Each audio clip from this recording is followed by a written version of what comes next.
to MagicGatheringStrat. This is Will. Today we're going to be looking at another modern list. This is a vampires list that I've recently brewed up. It's a pretty simple deck, pretty tribal. It plays, 23 lands, 39 creatures, and a couple of other random spells. I figured I'd pull this up so we can go over some of the deck tech, and then maybe get right into a match. So we'll start here with the 1-drops. With the Ghoul Draws Vampire. This is a pretty, it's a mediocre card on the face, 1 for a 1/1, but it's pretty good it's better in the late games as it's a 3/2 for 1 with Intimidate. It really helps to close out games in the end. Most of the time that you see that 1-drops are pretty bad top deck late game, but these cards not too bad, especially once your opponent's life is at 10 or less. The next card I have is a Vampire Lacerator. This card's a lot better in the early games. It does ping you for 1 life unless the same condition with the 10 life or less for an opponent. Getting a couple of these out there provides a nice early pressure. I'm sure you're taking a little bit of loss of the life, but we have things in the deck to counteract that, so it's really not too bad. Again, pretty good in the late game. But equally as good in the early games as well. So coming through, we have one of our few spells of the deck, Sign in Blood, probably the best black common printed in a long time. It's draw 2 cards, lose 2 life for 2. Excellent for card advantage, things like that. Once again, we're not too worried about the life loss because we have other things to counteract that. Doomblade, excellent removal spell. Pretty much get rid of everything that's a threat in this format.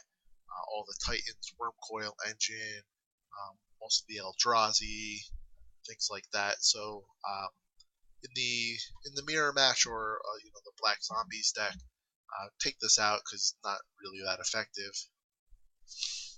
Next up, we got the Gaze Verdict. This is an excellent card. 2 black. Target opponent sacrifices a creature and loses a life. So it pings them and they lose a creature. It's a little bit of a sting.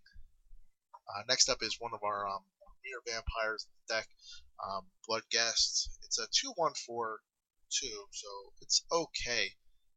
The best part about this is that the landfall, whenever a land enters the battlefield under control, you may return Bloodghast from your graveyard to the battlefield.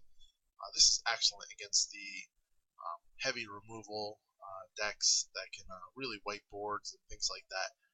You get a couple of these out there, you put a land back in play, and they all come right back. And if the opponent has 10 life or less, they're getting haste. So it's pretty aggressive early, pretty aggressive late, and has good resilience.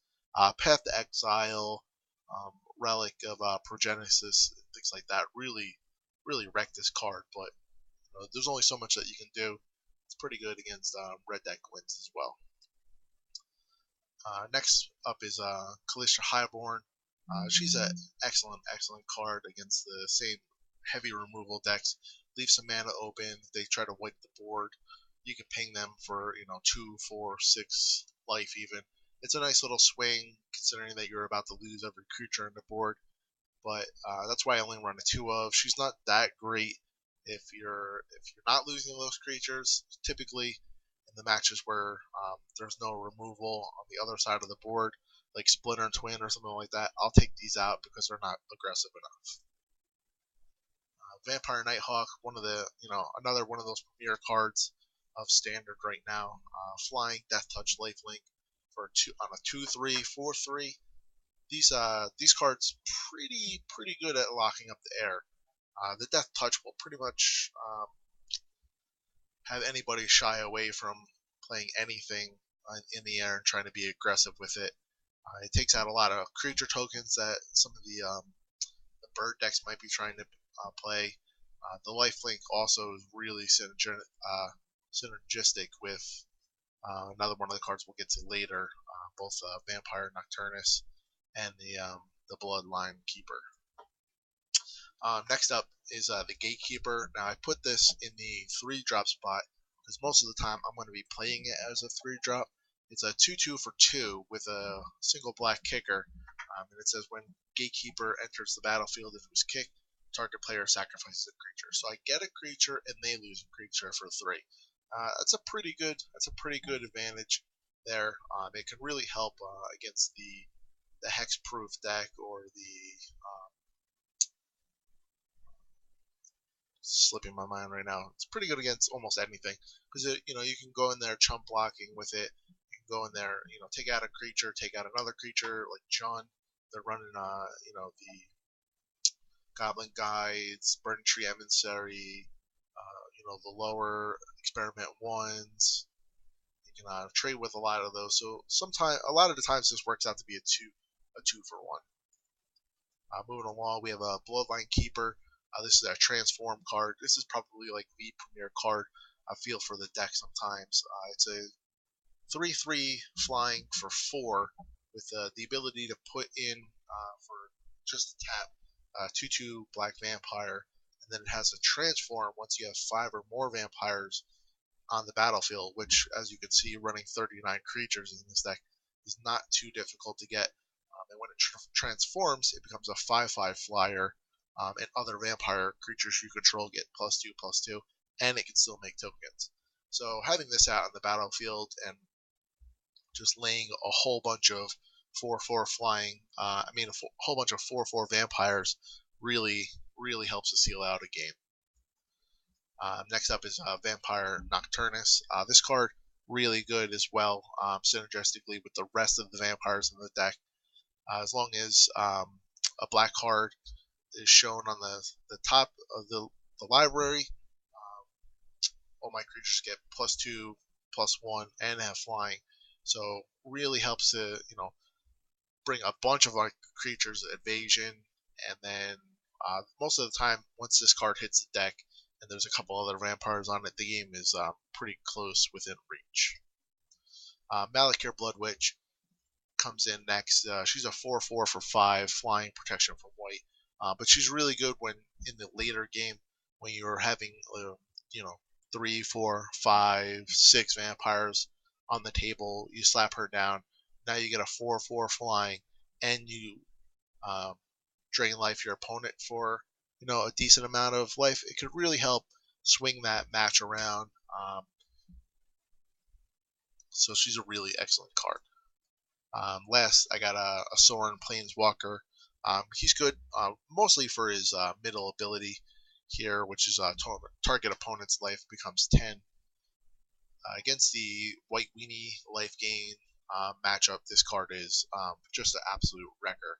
You put him down on the table, you activate the middle ability, and now White Weenie goes from having 40 life down to 10, and then you're swinging in on that same turn for almost lethal, and the game is over.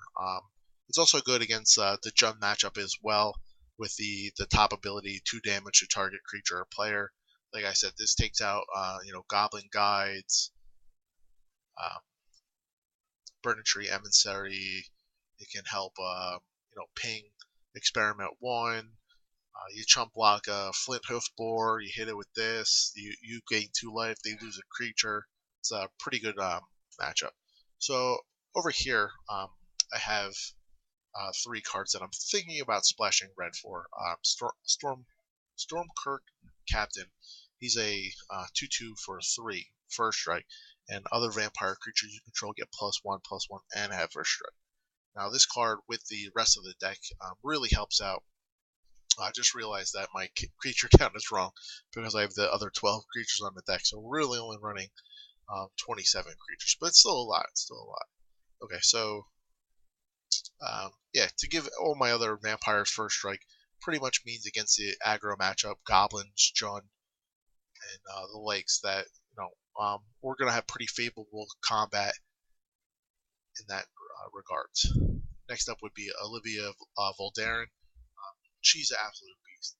Flying 3/3. That's not really what you're having her out there for. What you're really having her out there for activated abilities. She'll ping a creature for 1 in a red, and that creature becomes a vampire in addition to its other types, and she gets a +1/+1 counter. So that's already pretty good. You run her out there, you ping somebody, she becomes a 4/4 flyer. But the second ability is the best. Gain control of target vampire as long as you control the event. Darren. So you ping her. You ping a couple creatures, you bring them over on your side, and now they're absolute. You have a nice favorable board. You're swinging in with their creatures, they're blocking them with their creatures, so it's only lose lose for your opponent there. She does have some weaknesses in that if they don't have any creatures on the other side, it becomes it's a real limiting factor to her. But against most of the decks in Modern, you will find that they will have a decent amount of creatures over there, and creatures that you're going to want to take. And last up was Falkenrath Aristocrat. Um, Tom Martell made this card really shine during Pro Tour Vancouver with his Aristocrats deck. This card combos well with the rest of the deck in that you can make her indestructible for a turn for sacrificing a creature, especially if you're sacrificing just the tokens that you're making with the Bloodline Keeper. So you can make her indestructible, 4/1 flyer. You get that plus the Vampire Nocturnus or the Lord of Lineage +++2/+2 or +2/+1, and now she's a 6/3 or a 6/2 flyer who can pretty much close out games pretty quickly. So we'll take these out. I'm still not sure how I want to take those, what I want to take out to put those in. If anything, I think the Storm Kirk Captain will be the card that I first splash red for. That +1/+1 and first strike is really good. Alright, so we'll go to the sideboard now. First card up is Duress. This is pretty standard card for if you're running black. It's either this, Inquisition, or Thoughtseize. I don't have 40 tickets right now to be spending on Thoughtseizes. I wish I did, otherwise I would have them in here. Target opponent reveals his hand, choose a non-creature, non-land, and that player discards that card. It's pretty good against Red Deck Win, Splitter Twin, Tron, just a whole mess of cards. Can really, help disrupt a lot of the combos that you see in Modern right now. Next up is Go for the Throat. Now this card I like to sideboard in place of Doomblade in the mirror, or against zombies, or a deck that I know is going to have a lot of black creatures in it. Take a couple Doomblades out, put in a couple Go for the Throats, and you're looking pretty good. This card doesn't really come in too much against Tron because they're mostly playing artifact creatures like Wormcoil Engine, things like that. So this usually stays out, but it can come in every now and then. It also likes to come in against, once again, like I mentioned this deck a lot because it's pretty heavily played, is that Jund, even Splitter Twin to, remove all of the creatures that they're trying to combo with. It also is good against Goblins, White Weenie, you name it. Any of the aggro base decks, this is an excellent card against. Ravenous Trap, this card is just completely decimates decks like the Living End, Eggs. It used to, when Storm was a thing, it used to do pretty well against Storm as well.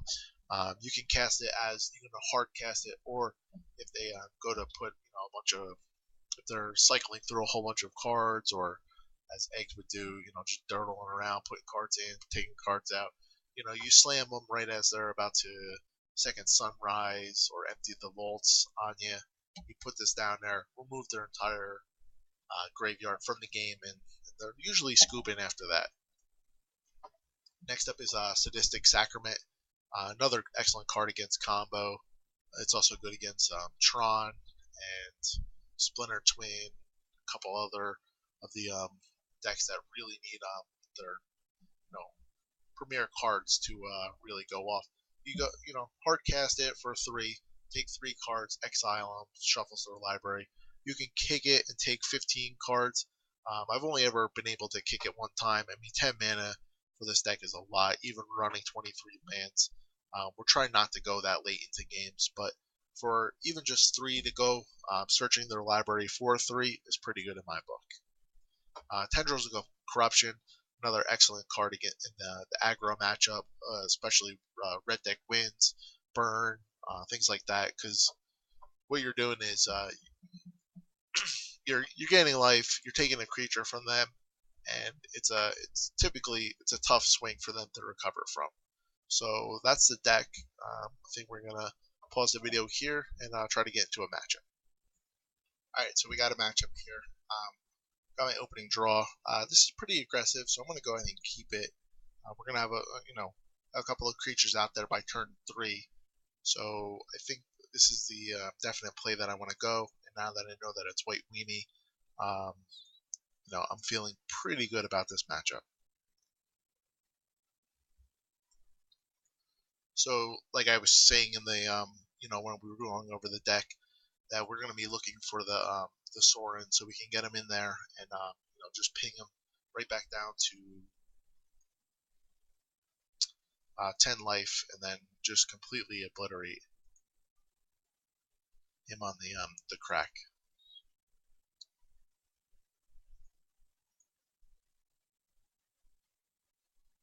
All right, so we're not going to swing in here because he is a Johnny's primate. That thing's going to get pretty big pretty fast.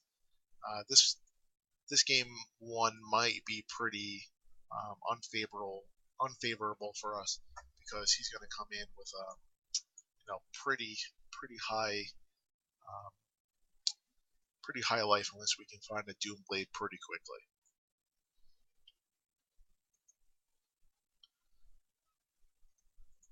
Alright, Squadron Hawk really not helping us out now. He's going to go ahead and get all 3 of his Squadron Hawks. Johnny's going to go, to get massive. I'm not sure if I want to block here just yet.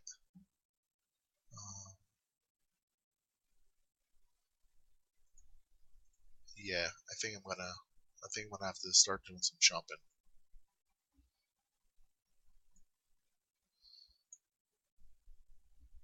All right, see, that was a wrong play. I should have attacked with my Bloodghast first, hoping that he goes for a block on a Squadron Hawk, and then bring it back with the landfall ability. Not really going to sweat it too much because he can't block anyway. So whether he dies now or dies at the end of the turn, but typically, I like to have them out there, because now, if he would have died, I would have had to bring him back with landfall, and he would have had some sickness. But luckily, he didn't block, so I'm not too worried about it. We're gonna block Johnny's primate again with the Gruul Draws Vampire. And, now we're not so happy that we kept his hand.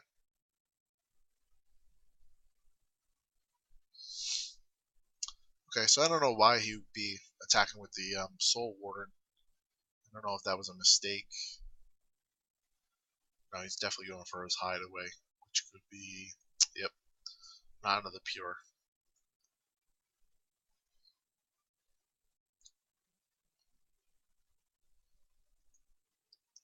So unless I get a blocker down next turn, I'm dead.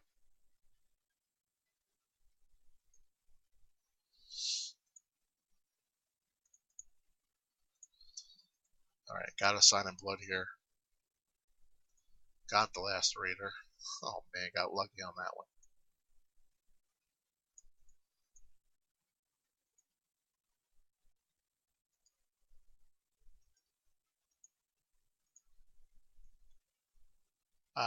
This might help us out a little bit here. We're going to be able to block Squadron Hawk and make tokens to... Oh, that's pretty much the game. I can't block that many flying creatures.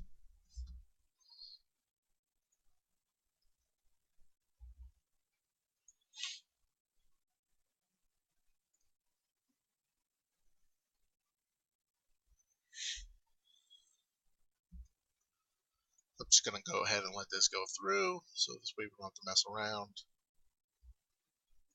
I didn't have anything to do that much clearing anyway. Okay. Some cards I don't want. I want that.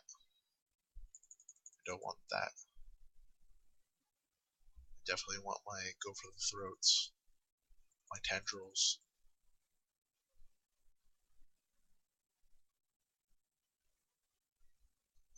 Do I want Sadistic? What would I get? What would I pull out of his deck? I don't know. I don't think anything.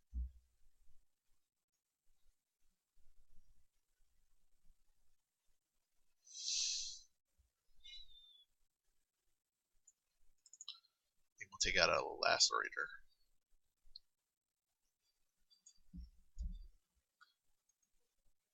Okay, we're going to want to play first. Okay, we got double Doomblade, so that's pretty solid. That's a great hand. Mana to play it. So now I can take out a Johnny, a Soul Warden.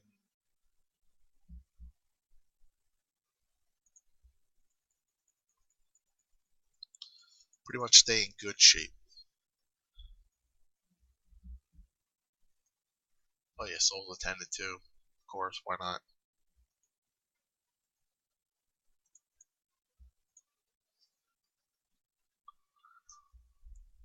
I'm not going to worry too much about the life gain, guys, as much as I want to worry about the larger Johnny. That I don't even know how you. That's how you. If that's not how you say it, let me know in the comments. All right, so right on cue.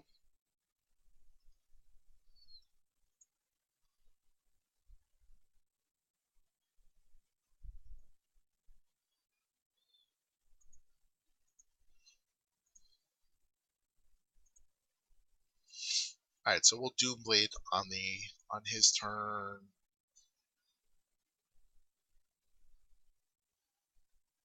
Now we'll Doomblade now, so this way we can get through. Because you could have like a Possum's Blessing or something. So might as well get it now and get the damage through. Not too worried about going 1-for-1 with the Soul's Attendant. He can pay me all he wants.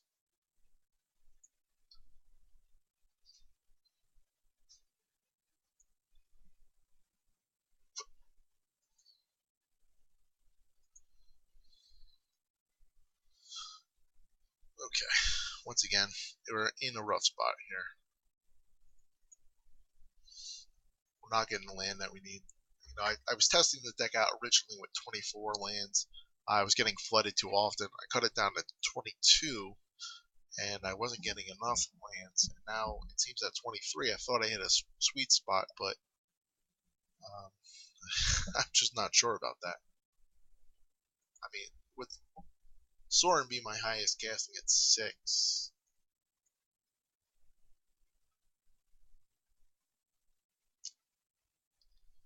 that card is just way too good.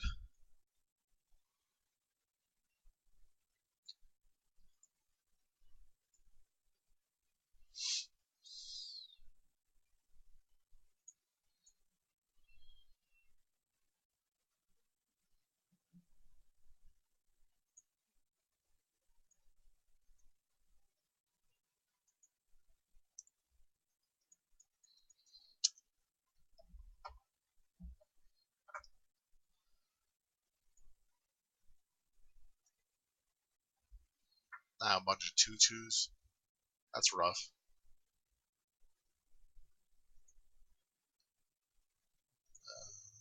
Yeah, I guess. Why not, right?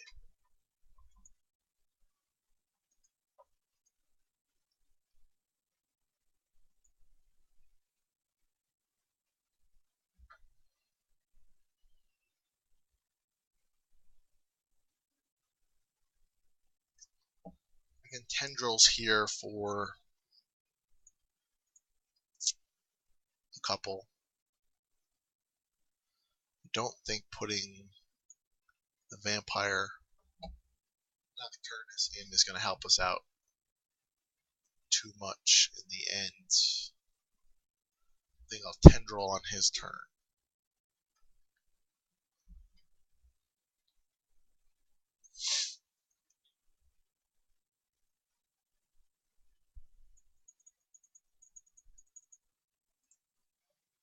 We'll get rid of the Soul's Attendant for now. And then on the next turn, we'll get rid of Sierra Ascendant. Ooh, Squadron Hawk. Not looking good again. I can't deal with that many flyers.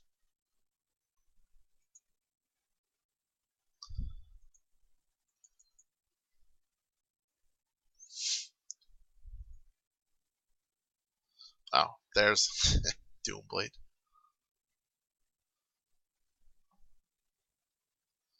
So he's going to swing in for 10. We're going to gain 4. That's not going to be enough. Alright, that's a good game. Not a good showing for Vampires on its first go-around, but you know, they can't all be winners. So we're just going to go ahead and scoop here. Tell them good game. I just want to, tell you guys about our site, MagicGatheringStrat.com. All kinds of lists and things like that up here. We have a poll going on, trying to figure out what kind of players we have. You can follow us on Twitter at MTGOstrat, and you can follow Dan on his Twitter at MagicGatheringStrat. So this has been MagicGatheringStrat. Will, thanks for watching.